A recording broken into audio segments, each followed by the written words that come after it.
ओम श्री गणेशाय नमः। आप सभी का हमारे चैनल आध्यात्मिक सागर में हार्दिक स्वागत है।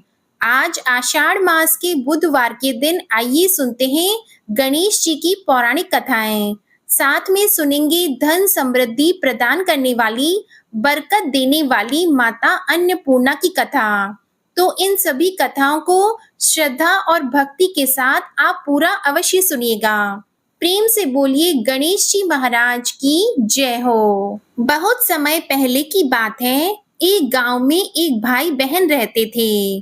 भाई बहुत गरीब था, पर उसकी बहन पैसे वाली थी।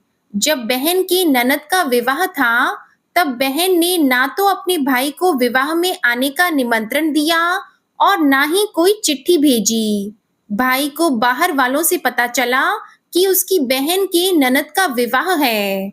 भाई ने अपने गांव वालों को बताया। तब गांव वालों ने अपनी बहन से चुनरी, बिछिया और साड़ी जैसा जिनसे बन पड़ा कन्या के लिए दिया। भाई सारा सामान लेकर बहन के गांव पहुंचा। बहन के घर जाने पर बहन की देवरानी बोली, भाभी जी आपके भाई आए हैं। तो बहन ने पूछा, कैसे आए हैं और क्या पहना है? तब देवरानी ने कहा, पैदल आए हैं, फटी पगड़ी फटी धोती पहने हैं। तो बहन बोली, मेरे ससुर हवेली के सामने दुकान में बैठे हैं, मुझे शर्म आती है। भाई को बोलो पीछे के दरवाजे से आए। भाई के आते ही बहन ने भाई को एक कमरे में बंद कर बाहर से ताला लगा दिया। एक तरफ लड़की का विवाह हो रहा था, गाजे बाजे बज रहे थे, अतिथियों को भोजन कराया जा रहा था, और दूसरी तरफ भाई को कोई भी पानी तक पूछने वाला नहीं था। तभी भांजे की बहू को दया आई और उसने दरवाजा खोल दिया। दरवाजा खुलते ही भाई वहां से भागा। 2 दिन के भूखे प्यासे रहने के कारण उसे चक्कर आने लगे। रास्ते में एक गणेश जी का मंदिर था, वहां जाकर वो गिर गया और रोते रोते गणेश भगवान को अपनी व्यथा सुनाई और बोला, हे गणेश जी महाराज, आज मेरी गरीबी के कारण से मेरी सगी बहन ने मुझे धिक्कार दिया। घर जाने पर मेरी पत्नी, मेरे बच्चे जब पूछेंगे कि विवाह से क्या मिठाई लेकर आए हो, तो मैं क्या जवाब दूंगा? तब गणेश जी को उस पर दया आ गई और गणेश जी भगवान बोले, मेरे बगीचे से ककड़ी और तरबूज तोड़कर ले जा। तब भाई ने ककड़ी तोड़कर झोला भर लिया और अपने घर गया। घर जाते ही बच्चों ने पूछा, पिताजी, बुआ के यहाँ से हम लोगों के लिए क्या लाए हो? झोला खोलते ही छोटे तरबूज सोने के गेंद में बदल गए, बाकी तरबूज काटने से हीरे मोती निकले। पत्नी बोली, आप बहन के घर से इतना कुछ क्यों लाए? आपकी बहन ने हम लोगों को बहुत ज्यादा दे दिया है। भाई ने कुछ भी जवाब नहीं दिया। गणेश भगवान की कृपा से उनके दिन बदल गए। भाई का काम धंधा जोरों से चलने लगा। धीरे धीरे गहने, कपड़े, रहने के लिए मकान बन गए। पत्नी बोली, एक बार ननद जी को बुलाकर लाओ। तो भाई ने नए कपड़े, नए जूते पहनकर रथ में बैठकर बहन को लेने गया। देवरानी बोली, भाभी जी आपके भाई आए हैं। बहन ने पूछा, कैसे आए हैं और क्या पहना है? तब देवरानी बोली, रथ में बैठकर खूब ठाट बाट से आए हैं। बहन बोली, मेरे भाई को बोलो कि हवेली के सामने से आए, मेरे ससुर देवर जेठ देखेंगी। भाई का बहन ने खूब स्वागत सत्कार किया। भाई बोला, बहन मैं तुम्हें लेने आया हूँ। तब बहन ने कहा, मुझे भी बहुत दिन हो गए हैं, चलो मैं चलती हूँ। भाई बहन को लेकर अपने घर आया। भाई और उसकी पत्नी ने बहन का खूब आदर सत्कार किया। जो चीजें मांगी सब बनवा कर दिया। बहन बोली, भाई मुझे एक जूते चाहिए। तब भाई ने मोची को बुलाया और कहा, मेरी बहन के लिए ऐसी जूती बनाओ जो मुंह से बोले। भाई ने बहन को बहुत सारा धन देकर विदा किया, पर अभी तक वह जूती नहीं आई थी। बहन रवाना होने लगी, तभी मोची जूतियां लेकर आया। बहन की जूती पहनते ही जूतियां बोली, निर्धन भाई की पैसे वाली बहन, गणेश जी का बगीचा नहीं होता तो आज क्या करती? बहन तब भाई की पत्नी से पूछने लगी, यह कहाँ से आवाज आ रही है?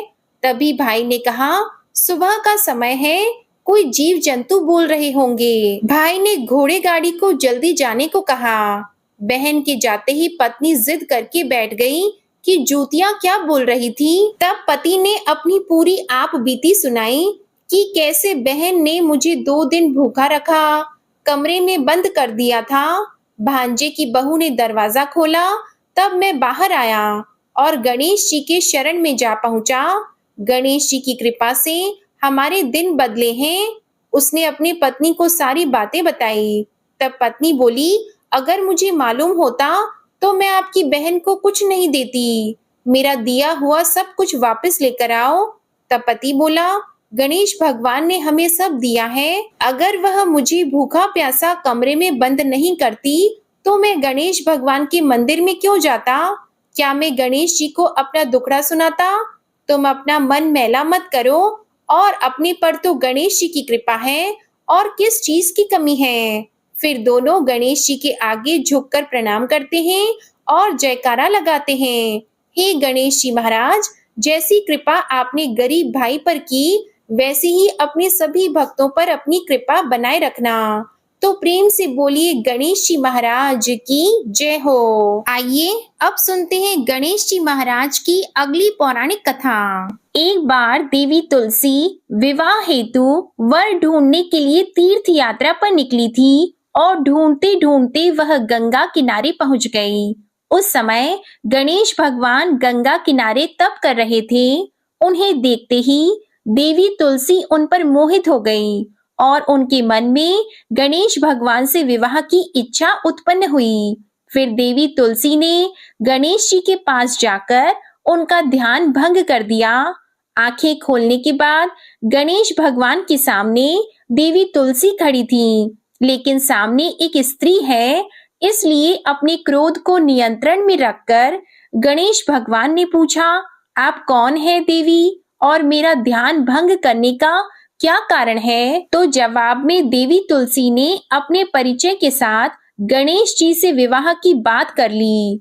उत्तर में गणेश भगवान जी बोले, देवी मैं ब्रह्मचारी हूँ, इस वजह से मैं विवाह नहीं कर सकता। अपने विवाह प्रस्ताव के लिए ना सुनने के बाद देवी तुलसी क्रोधित हो गई और उन्होंने गणेश जी को श्राप दे दिया कि उनका ब्रह्मचर्य टूटेगा और उनके 2 विवाह होंगे। इस बात पर गणेश भगवान भयंकर क्रोधित हो उठे, क्योंकि एक तो वह स्त्री है, इसलिए ध्यान भंग करने पर भी गणेश जी ने कुछ नहीं कहा और इतनी विनम्रता से बात करने पर भी उन्हें श्राप दिया गया। फिर गणेश जी ने भी देवी तुलसी को श्राप दे दिया कि तुम्हारा विवाह शंखचूर्ण नाम के असुर के साथ होगा। एक देवी होकर भी उनका विवाह एक राक्षस से होगा। यह जानकर देवी तुलसी विचलित हो गई और विनायक जी से इस कठोर श्राप से मुक्ति दिलाने की क्षमा याचना करने लगी। फिर गणेश जी को तुलसी देवी पर दया आ गई। वे बोले कि मेरा श्राप तो बदल नहीं सकता, वह तो सच होकर ही रहेगा, लेकिन अगले जन्म में तुम एक पेड़ बनोगी और भगवान महाविष्णु जी को अत्यंत प्रिय होंगी। उनकी पूजा में भी तुम्हारा एक महत्वपूर्ण स्थान होगा और कलयुग के इंसानों को तुम मोक्ष का मार्ग दिखाओगी। लेकिन तुमने मेरा तप भंग किया है और मुझे ब्रह्मचारी होकर भी 2 विवाह का श्राप भी दिया है, इसलिए मेरी किसी भी प्रकार की पूजा में तुम निषिद्ध रहोगी। इस प्रकार देवी तुलसी गणेश भगवान की पूजा में निषिद्ध हो गई। प्रेम से बोलिए गणेश भगवान की जय। आइए सुनते हैं गणेश जी के विवाह की कथा। भगवान गणेश का मुख हाथी का है और एक दांत भी टूटा हुआ है।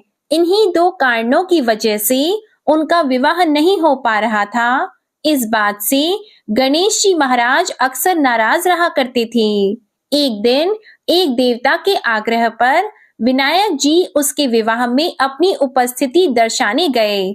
विवाह स्थल पर पहुंचने के बाद कुछ देवताओं ने मिलकर गणेश भगवान का समय पर विवाह न होने के कारण उपहास किया, जिससे गणेश जी बहुत ही अधिक नाराज हो गए। उसी दिन उन्होंने ठान लिया कि जब तक मेरा विवाह नहीं होता तब तक मैं किसी भी देवता का विवाह नहीं होने दूंगा। गणेश भगवान के पास विवाह और अन्य संदेश लाने का काम उनके प्रिय वाहन मूषक राज करते थे।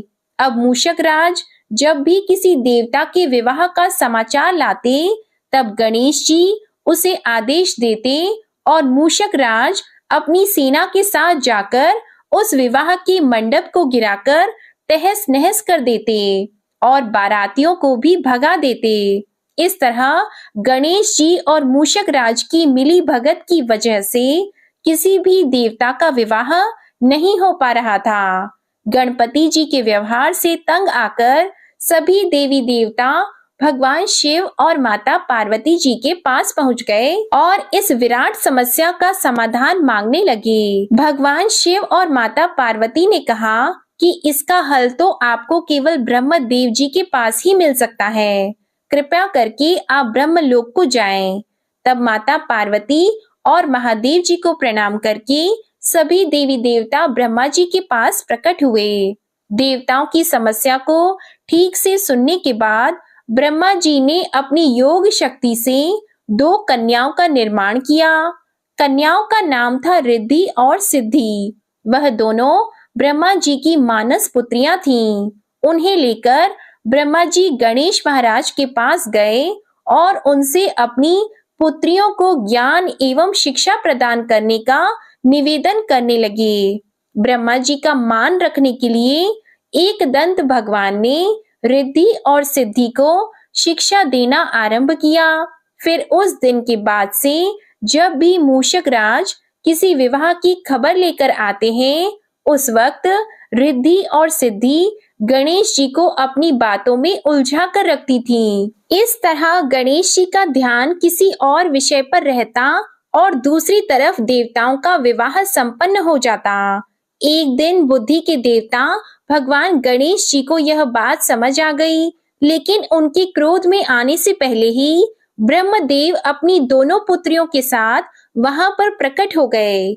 रिद्धि और सिद्धि को सामने देखते ही गणेश जी का क्रोध बढ़ने लगा, किंतु विनायक जी के मुख से कोई भी शब्द निकलने के पहले ही भगवान ब्रह्मदेव ने कहा, हे गणेश जी, आपने स्वयं ही मेरी पुत्रियों को शिक्षा दी है और अब मुझे इन दोनों के विवाह योग्य कोई वर नहीं मिल रहा।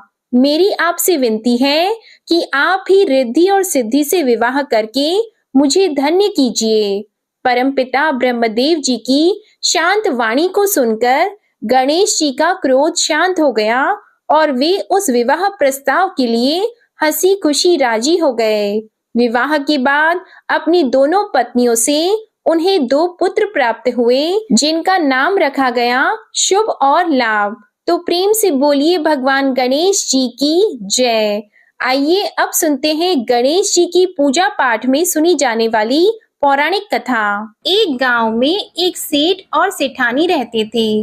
वे बहुत ही धार्मिक प्रवृत्ति के थे और वे गणेश जी के अनन्य भक्त थे। वे दोनों बिना चूके हर बुधवार को गणेश जी का व्रत रखते थे और शाम को ब्राह्मणों को भोजन कराने के बाद अपना व्रत खोलते थे।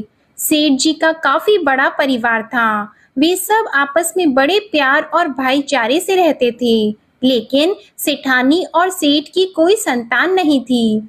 इस विषय पर परिवार और गांव के लोग आपस में बहुत बातें किया करते थे। सभी लोग सेठानी को बांझ बुलाते थे। ये सभी बातें सुनकर सेठ और सेठानी बहुत दुखी होते थे। एक बुधवार के दिन सेठ और सेठानी भगवान गणेश जी की पूजा संपन्न करा के मंदिर से बाहर आ रहे थे। तभी उन्हें सीढ़ियों पर एक छोटा सा बच्चा अकेले बैठा हुआ दिखा। बालक को देखते ही दोनों उसके पास गए और पूछा कि तुम्हारे माता पिता कहाँ हैं? लेकिन बच्चे ने अभी तक ठीक से बोलना नहीं सीखा था, इसलिए वह बोल ही नहीं पाया। पर दोनों सेठ और सेठानी बच्चे के पास शाम तक बैठे रहे। तब तक पंडित जी और सेठ जी और उनके नौकरों ने आसपास जाकर बच्चे के माता पिता को खोजने की कोशिश की, लेकिन उन्हें बच्चे के माता पिता या बच्चे खोने की कोई खबर ही ना मिली। फिर पंडित जी ने सेठ और सेठानी को वह बच्चा अपने घर ले जाने के लिए कह दिया। साथ में ये भी कहा कि अगर बच्चे के माता पिता यहाँ पर आते हैं तो मैं स्वयं उन्हें आपके पास ले आऊंगा। तब सेठ और सेठानी की खुशी का ठिकाना नहीं रहा। वे दोनों खुशी खुशी उस नन्हे बालक को अपने साथ घर लेके गए। सेठानी ने बच्चे का नाम अपने आराध्य भगवान श्री गणेश जी के नाम पर गणेश रख दिया और बड़े ही प्यार और दुलार से उसका पालन और पोषण करने लगे। कुछ दिनों के बाद उसी गांव में एक ठग पति पत्नी आए। उनका इरादा गांव के सबसे अमीर आदमी को ठगने का था। वे दोनों ठग गणेश मंदिर की सीढ़ियों पर बैठकर सोच विचार कर रहे थे। तभी वहां पर पंडित जी आ गए और गांव में अनजान लोगों के दिखते ही उनसे पूछा कि क्या आपका बच्चा खो गया है। दोनों चोरी चकारी के लिए बहाना ढूंढ रहे थे, इसलिए उन दोनों ने तुरंत ही हाँ कह दिया। तब पंडित जी ने कहा कि चिंता की कोई बात नहीं है, आपका बच्चा एक सेठ जी के घर पर पल रहा है। पंडित जी उन दोनों ठग को सेठ जी के घर पर ले गए। गणेश के माता पिता आ गए हैं, यह खबर सुनकर सेठ और सेठानी बहुत दुखी हुए। सेठ जी ने उन दोनों पति और पत्नी को एक रात के लिए अपने अतिथि गृह में ठहराया। अब वह दोनों ठग सिर्फ मौके की फिराक में ही थे। उसी रात सभी लोग सो जाने के बाद वे ठग एक एक करके सभी कमरों की तलाशी करने लगे। फिर वे दोनों तिजोरी वाले कमरे में पहुंच गए। छानबीन के वक्त होने वाली छोटी मोटी आवाजों से सेठ जी का एक नौकर जग गया और आवाज की दिशा में तिजोरी वाले कमरे के नजदीक आ गया। उसने चुपके से अंदर जब झांक कर देखा तो दोनों ही मेहमान कीमती सामान चुरा रहे थे। नौकर ने ये देखते ही धीरे से उस कमरे के बाहर की कुंडी लगा दी और चोर चोर बोलकर पूरे घर में हल्ला मचा दिया। शोरगुल की आवाज सुनते ही घर के सभी लोग इकट्ठा हो गए। तब सेठ जी ने उन दोनों चोर पति पत्नी को कमरे से बाहर निकाला और सुबह ही पंचायत में हाजिर कर दिया। सेठ जी ने सरपंच जी को पूरा मसला बताया और कहा कि ये दोनों तो चोर हैं, अब हम पुत्र गणेश को इन दोनों को नहीं देंगे। लेकिन वे दोनों ठग पति पत्नी अपनी जिद पर ही अड़ गए और बच्चे को ले जाने की जिद करने लगे।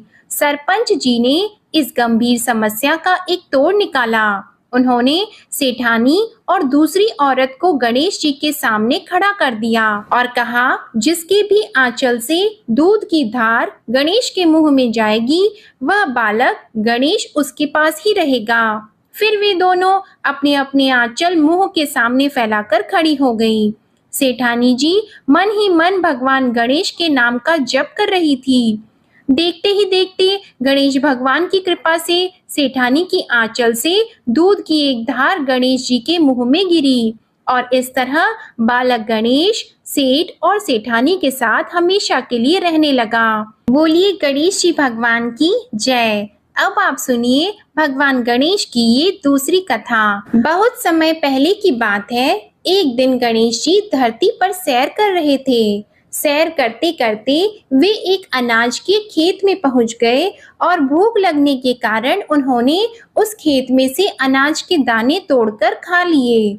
वह खेत सेठ धनीराम जी का था। कुछ समय बाद गणेश जी को अपने किए पर पछतावा होने लगा, क्योंकि उन्होंने सेठ जी को बिना पूछे ही उस खेत से अनाज चुरा लिया था।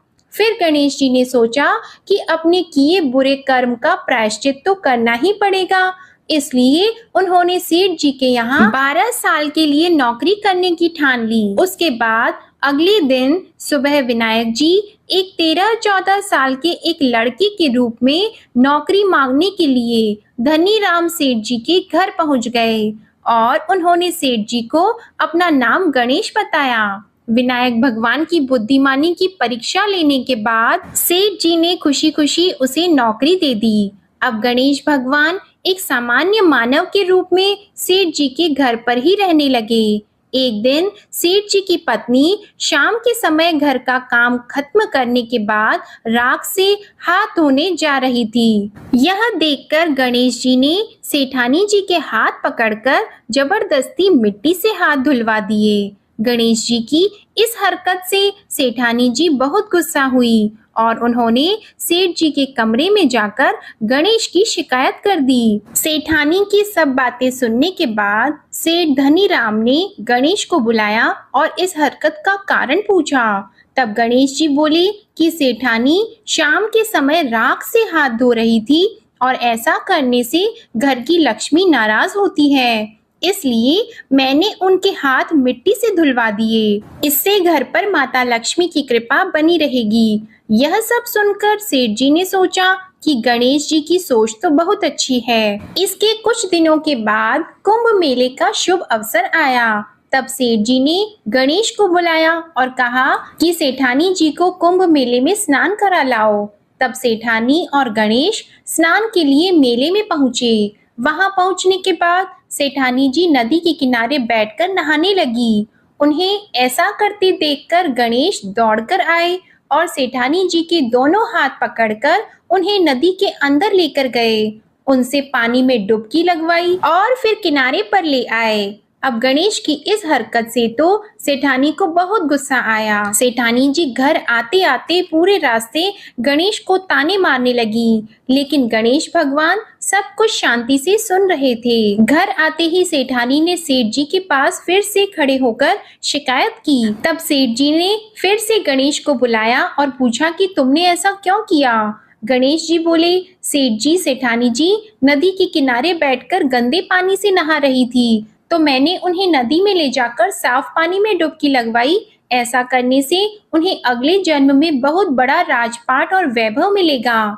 सेठ जी ने सोचा कि गणेश के विचार तो बहुत अच्छे हैं, मेरे परिवार का भला सोचता है। कुछ दिनों के बाद सेठ जी के घर पर पूजा थी। पंडित जी आने के बाद में सेठ जी ने गणेश से कहा, जाओ और सेठानी को बुलाकर लाओ। सेठ जी के आज्ञा के अनुसार गणेश जी सेठानी को बुलाने गए। उस वक्त सेठानी काली चुन्नी ओढ़कर कमरे से बाहर आ रही थी। वह देखते ही गणेश जी वह काली चुन्नी उतारकर फाड़ दिए और कहा कि पूजा के लिए लाल रंग की चुन्नी ओढ़कर आओ। अब सेठानी जी गणेश जी पर बहुत नाराज हुई और उन पर चिल्लाने लगी।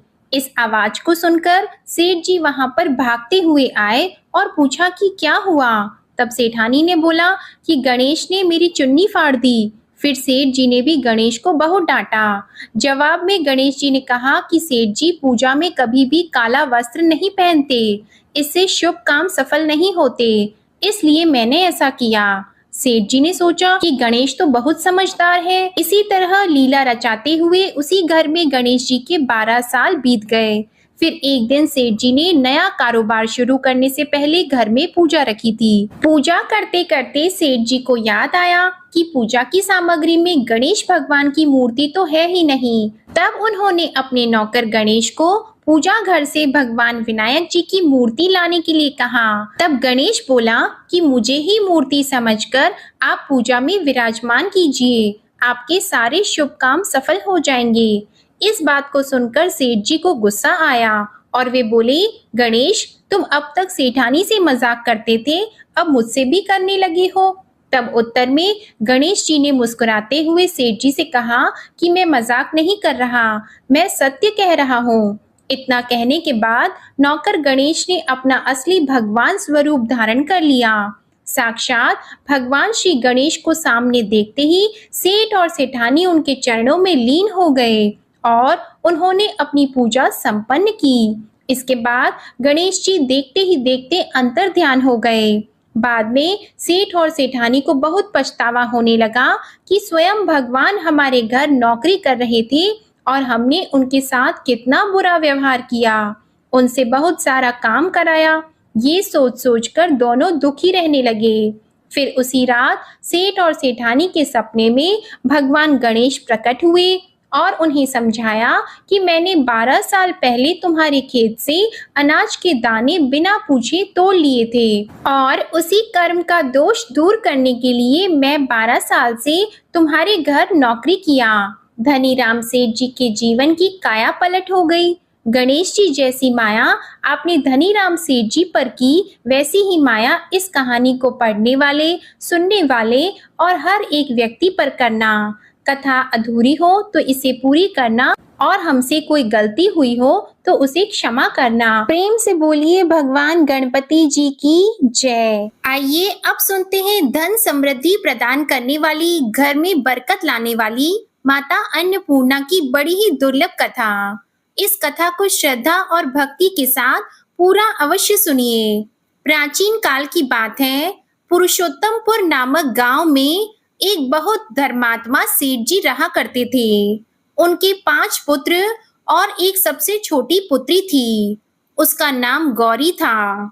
सेठ जी का भरा पूरा परिवार था। सेठ जी ने अपने सभी 5 पुत्रों का विवाह कर दिया था और जब छोटी बेटी गौरी विवाह के योग्य हुई तो उन्होंने उसका विवाह एक दूसरे नगर के अपने ही समान धनी परिवार में कर दिया। अब सेठ जी की पुत्री गौरी दुल्हन बनकर जिस घर में गई, वहां उसका पति अपने माता पिता का इकलौता पुत्र था। अब गौरी बड़ी ही प्रसन्नता पूर्वक अपने ससुराल में रहने लगी। गौरी बड़ी ही सदाचार, गुणवान तथा रूपवती थी। एक दिन की बात है, जब 1.25 महीना हो गया, तब सास ने गौरी को रसोई संभालने के लिए दे दिया। रसोई की सारी बातें समझा दी। गौरी अपनी सासू माँ के पांव छूकर रसोई में प्रवेश करती है। तब सास ने कहा, बहू, रोज सुबह जल्दी उठकर पूजा पाठ करके रसोई में प्रवेश करना, फिर खाना बनाना। रोटी बनाते समय पहली रोटी गाय को और अंतिम रोटी कुत्ते की बनाना मत भूलना। इस प्रकार सास ने गौरी को सब कुछ समझा दिया। गौरी 4 लोगों के लिए खाना बनाती है और खाना बनाकर अपने पूरे परिवार को खिलाती है। जब अंत में खुद खाने के लिए बैठती है, तब वह देखती है कि उसके लिए तो रोटी बची ही नहीं। वह चावल, दाल और सब्जी खाकर पानी पी लेती है। अब जब शाम होती है, तब गौरी ने सुबह से ज्यादा आटा लगाया और रोटी सब्जी बनाकर रख दी। जब रात्रि में सब लोग खा लेते हैं, तो फिर से जब गौरी खाने के लिए बैठी, रोटी का डब्बा खोलती है तो उसमें एक भी रोटी नहीं थी। यह देखकर उसे बड़ा ही आश्चर्य होता है कि उसने तो सुबह से भी ज्यादा आटा लगाया था, लेकिन रोटियां बची ही नहीं। अब वह सिर्फ सब्जी खाकर पानी पीकर सो जाती है। अगले दिन फिर उसने कल से 2 गुना ज्यादा आटा लगाया और रोटियां बनाई, लेकिन फिर से उसे रोटी नहीं मिली। सभी रोटियां खत्म हो गई थी। अब उस दिन भी आधे पेट खाना खाकर ही उसे रहना पड़ा। इसी प्रकार गौरी चाहे जितना भी आटा लगाती, रोटियां उसे नहीं मिलती। यह हर रोज का काम हो गया था। वह सोचने लगी, आखिर कौन नहीं चाहता कि मैं रोटियां नहीं खाऊं, मैं पेट ना भरूं। गौरी इस आस में आटा ज्यादा गूंथती कि किसी ना किसी दिन तो उसे रोटियां मिलेंगी, किंतु ऐसा नहीं होता है। ऐसा करते करते वह बहुत कमजोर, दुबली पतली हो गई। तो दोस्तों, ऐसे ही एक दिन की बात है, जब गौरी रसोई में सब्जियां काट रही थी, तो गलती से चाकू से उसका हाथ कट जाता है और वह रोटियां नहीं बना पाती। तो उसकी सासू माँ ने कहा, बहू रहने दो, आज मैं रोटियां बना देती हूँ। तो गौरी ने कहा, नहीं सासू माँ, आप आटा लगा दीजिए, मैं रोटियां बना दूंगी। तो दोस्तों, उस दिन सासू माँ ने आटा लगाया और फिर बहू को दिया। बहू रोटियां बनाकर रख देती है। घर के सभी सदस्य रात के समय जब खाना खाने लगते हैं, सब लोग जब खाना खा लेते हैं, तब बारी आती है गौरी की। तो वह बहुत दुखी मन से खाना खाने बैठती है। वह सोचती है, आज तो सासू माँ ने आटा गूंथा है, वह भी बहुत कम। आज तो मेरे लिए रोटियां बची ही नहीं होंगी। यह सोचकर बहू मन ही मन बहुत दुखी होती है। किंतु जब वह रोटी के डिब्बे को खोलती है, तो उसने देखा कि उसमें 4-5 रोटियां पड़ी हैं। यह देखकर बहू बहुत खुश होती है। अब क्या था, ऐसे ही 7 दिनों तक बहू की सासू माँ आटा गूंथने लगी और बहू रोटियां बनाती थी। बहू को रोज रोटियां मिलने लगी। इन 7 दिन बहू ने भर पेट खाना खाया। जब 8वां दिन आया तो बहू का हाथ भी ठीक हो गया था। तब सासू माँ ने कहा कि गौरी बेटा, क्या मैं आज आटा गूंथ दूं या फिर तुम आटा गूंथ लोगी? तब गौरी ने कहा, नहीं माँ, मेरा हाथ अब ठीक हो गया है, मैं आटा गूंथ दूंगी। उस दिन गौरी ने आटा गूंथा और रोटियां बनाई, सबको प्रेम पूर्वक खाना खिलाया। जब उसके खाने की बारी आई तब उसने देखा कि रोटी के डिब्बे में तो रोटी है ही नहीं, पूरी रोटी खत्म हो गई। यह देखकर वह गौरी बहुत ही आश्चर्य में पड़ जाती है। वह सोचती है, जब तक सासू माँ ने आटा लगाया तब तक तो मुझे रोटियां मिलती थी, लेकिन जब से मैं आटा गूंथने लगी तो मुझे रोटियां ही नहीं मिलती, जबकि सासू माँ मुझसे बहुत ही कम आटा गूंथी थी। इसके बाद भी पूरा परिवार उसमें खा लिया करता था। ऐसी क्या बात है? यह सारी बातें सोचकर गौरी बहुत ही परेशान हो जाती है और दिन भर दुखी रहती थी। एक दिन की बात है, गौरी के पति ने गौरी से पूछा कि गौरी, तुम इतना उदास क्यों रहती हो? इतना सारा धन संपत्ति सब तुम्हारा ही तो है, तुम्हें रोकने टोकने वाला कोई नहीं है। तुम अपने मन से अपनी पसंद का भोजन बनाकर खाती हो, तुम दिन प्रतिदिन इतनी कमजोर कैसे होती जा रही हो? गौरी ने लाज और संकोच से अपने पति को कुछ नहीं बताया। तब उसके पति ने सोचा कि शायद उसकी पत्नी को उसके माता पिता की याद आ रही है, इसलिए अगले दिन गौरी का पति अपने माता पिता से कहता है कि पिताजी, मुझे लगता है कि गौरी को उसके माता पिता की याद आ रही है, मैं उसे उसके मायके ले जाकर सबसे मिलवा लाता हूँ। अपने बेटे की बात सुनकर गौरी की सास ससुर तैयार हो जाते हैं और उसे जाने की अनुमति दे देते हैं और कहते हैं, बेटा, यदि बहू को अपने माता पिता से मिलकर प्रसन्नता होती है तो अवश्य ही तुम उसे उसके मायके ले जाओ। अब गौरी का पति अपनी पत्नी को लेकर उसके मायके जाता है। दामाद और बेटी को देखकर उनका बहुत ही आव भगत होता है। तरह तरह के व्यंजन बनाए जाते हैं, उन्हें खिलाए जाते हैं, बहुत सेवा सत्कार होता है। उसी दिन रात्रि में समय मिलने पर गौरी की माँ ने अपनी बेटी को कोने में ले जाकर पूछा, बेटी, तुम इतनी दुबली पतली कैसे हो गई? तुम तो बहुत ही कमजोर दिख रही हो। क्या बात है? तुम्हें कौन सी बात खाए जाती है? क्या तुम्हारे ससुराल वाले तुम्हारी चिंता नहीं करते, तुम्हें दुख देते हैं, या ऐसी कौन सी बात है जिससे तुम्हारी यह दशा हो गई है? अपनी माँ की बात सुनकर गौरी अपनी सारी परेशानी, सारी चिंताएं सब कुछ बताती है। अपनी बेटी की बात सुनकर गौरी की माँ ने कहा, बेटी, हमें लगता है माता अन्नपूर्णा तुमसे नाराज हो गई है। इस विषय में तो मैं कुछ नहीं कर सकती, क्योंकि तुम्हारे ससुराल में हमारा बोलने का कोई अधिकार नहीं है। इसलिए मैं तो कहूंगी कि तुम यहाँ से जाने के बाद इस विषय में अपनी सास और ससुर से बात करना, वही कुछ हल बताएंगे और तुम्हारी समस्या का समाधान होगा। बेटी, माँ अन्नपूर्णा जिससे नाराज होती है उसके साथ ऐसा ही होता है। अब अपनी माँ की बातें सुनकर गौरी निश्चय करती है कि वह सारी बातें अपनी सासू माँ से कहेगी। अब जब सुबह का समय होता है तो गौरी अपने माता पिता से विदाई लेकर अपने ससुराल आ जाती है और ससुराल आने के बाद वह अपने सास ससुर और पति से सारी बातें कह सुनाती है। वह कहती है, माँ जी, जब से मैंने रसोई संभाला है, मैं खाना बनाती हूँ, तब से मुझे एक भी दिन रोटियां नहीं बचती। मैं बिना खाए ही सो जाती हूँ, किसी किसी दिन पानी पीकर ही सो जाती हूँ, किसी किसी दिन चावल सब्जी खाती हूँ, रोटी तो मुझे मिलती ही नहीं है।